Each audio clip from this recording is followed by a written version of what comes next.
What's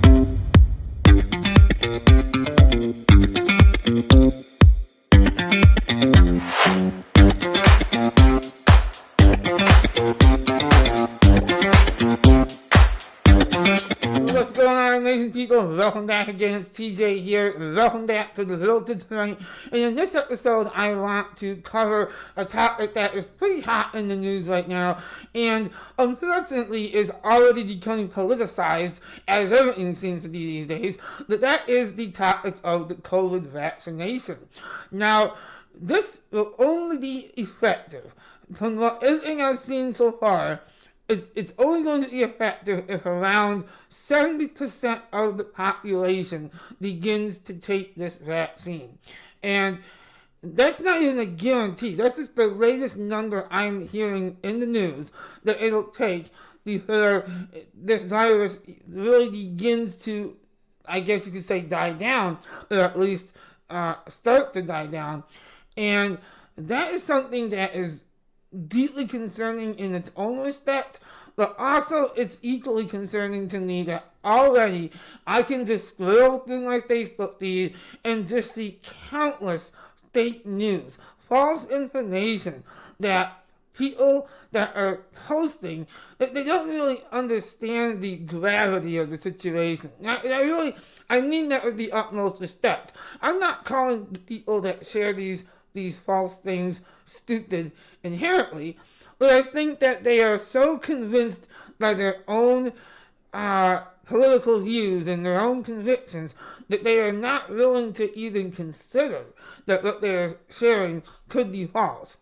And I've already seen some ridiculous conspiracies about the vaccine and all these things, and I don't even want to repeat all that and get into that topic, but here's the truth. It is true that there was a bill, at least proposed, here in my home state, New York State, where they do want to make the vaccination a requirement. Now, do I think that's a bit far-fetched? Yes, I do. I don't think you can require anyone to get any vaccine, no matter how awful this pandemic has been.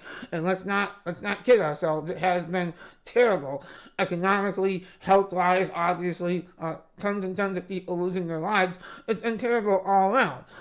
But can we then turn to requiring a vaccination? I think that's a step too far. I think not.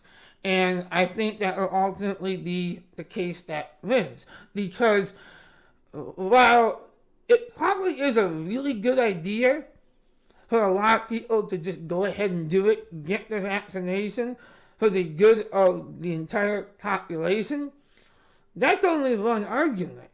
And I can't even determine at this time how I feel about that. Because even for myself, I wonder about the long-term consequences, and I know someone else can come right back with, well, what about the long-term consequences of the virus? And that's true too. But the reality is that the vaccination also has not been tested long-term. It just hasn't. There was no way for that to happen because it had to be produced in such a quick fashion, obviously, because it was an urgent nature of this pandemic. But I think that there's definitely some details and some, I guess, just the overall reality of the virus that is lacking. And that really scares a lot of people. And so I completely empathize with both sides. On one hand, I get it. There's like an optimistic point of view that you want people to get their vaccine so that maybe life can go back to some kind of normal. But at the same time, you also can't get too passionate about that because you also can't render someone's fear invalid. That's my perspective, is you can't go, well, you need to get the vaccine no matter how you feel, because it's for the good of everyone. Well, that may or may not be true. It's just too soon to know. But I'll tell you this. I think that the one thing in this country is the size of the pandemic. It's our division. It is the absolute hatred and division that I see tearing this country apart.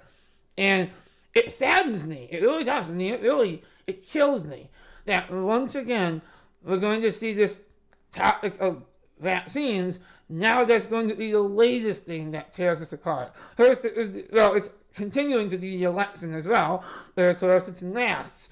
If it's not one thing, it's another that becomes a political talking point in debate that turns into, oh, I can't see your perspective, you're stupid, you're ridiculous, whatever. And no one is, I'm not claiming to be perfect. Even I hear some people's arguments about how they feel, especially when it's something I just can't relate to. And I do think that way. But then I realize, oh wait, I need to practice what I preach and not be like that. So I guess what I'm trying to say is, when it comes to these COVID vaccines, I think everyone needs to look at the data, look at the situation objectively, and decide for themselves. Is this a worthwhile risk or a gamble to take? And I'm sure there's going to be plenty of people that are going to say, well, why do you call it a risk or a gamble? And I just simply say that because I think it is. It's just such a new vaccine that there's obviously going to be fears and concerns. And those are completely valid. So, again, when it comes to this, how fast this vaccine was developed, how will it affect me long term, as opposed to if I get the virus? We know that there's potential long-term implications of COVID that there's also not. I mean, it hasn't been that long yet, but some people are just fine. They were asymptomatic from the start, they felt no symptoms, and that's the case for a lot of people that had COVID. But then again, there's also plenty of people with COVID that had a terrible case of it and are suffering terribly. So it's like, it's a gamble in the sense that, okay, do I take this vaccine? I'm fine, I'm healthy, I have been healthy from the start, or that this causes me an unexpected health crisis, and then I become ill or die, or ill over time, or have a unintended medical symptom that makes my life worse, and I was fine with her. And I think these are all common sense things, but I'm just saying them because I think it's worth saying out loud. And it's something to consider for everyone. So, I don't think this has to be a lengthy discussion tonight in this episode, but I think it was something to really talk about. And I'm curious to hear other people's perspectives on this. So, the obvious question is, where am I at in terms of the vaccine? Like I said earlier, I'm still quite undecided. I'm not quite on the side of, I'm going to get it because I want to protect myself and help get this thing under control. Because I do want to get the virus under control, but I don't know if that's, for me, if that's the right move. At the same time, I also know that, it's like, if I do it, and if I trust it, will I be placing my body and my health in a situation that is worse? Now, I guess I'll be honest and say, I've had some ups and downs this year, medically and emotionally, you could say. I've had some personal challenges, struggles, if you will. And, there was times I was like, what is life going to become after this year, because of the pandemic and everything else surrounding my life? And I'm in a much better place now. I will say that. I'm in a much better place. I have moved on from those personal struggles that were weighing me down. And so the main question remains now is, if I take this vaccine, will that have a negative impact on me that is unintended? And yet, if I don't do it, do I feel guilty that I'm not helping to bring this crisis to a close. I think I'll leave this video at that. It's something to think about to everyone. And what do you guys think? Leave a comment if you want, or just like this video, or dislike it maybe if you don't like it. But I thought this is an interesting topic because it's something that definitely needs to be discussed, especially internally within ourselves and with your family, friends, whatever. But I'm seeing, these pages, these news organizations always post these things on Facebook, and I'm seeing a majority of people saying no, they won't get the vaccine, which is surprising to me. So I just thought I would do this video because I don't know yet what I'm going to do.